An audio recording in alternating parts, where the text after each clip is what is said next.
السلام عليكم ورحمة الله وبركاته، ازيكم يا حبايب قلبي، اخباركم عاملين ايه؟ يا رب الكل يكون في افضل حال. هنكمل النهارده رد على حلقة الحصوات الغدد اللعابية. كان في ناس اتكلمت في التعليقات بتقول لي ان انا عايز اعملها بالمنظار. طبعا المنظار هو احسن حاجة، المنظار احسن من التدخل الجراحي.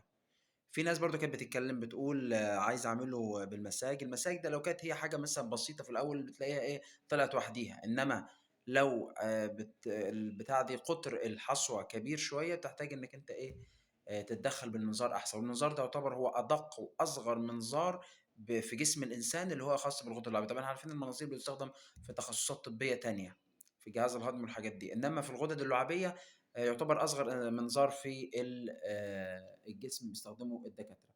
فدي النقطه دي كنت عايز برضه اقول ان هي يعني ان شاء الله ممكن نظبط الموضوع ده ونعمل عليه فيديو.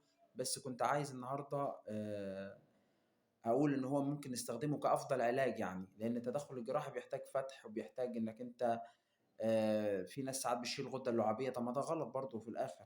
يعني كان في برضه دكتور اسمه دكتور احمد مجدي كان بيتكلم برضه قبل كده، بيقول إن المفروض بدل ما نشيل الغدة خالص ونضطر إن إحنا مثلًا بدل ما نشيل الغدة خالص، ممكن إن إحنا ندخل إن إحنا نفتح وننضّف ونشيل ونطلّع الغدة زي ما هي، وممكن بلاش أصلًا نستخدم جراحة معانا.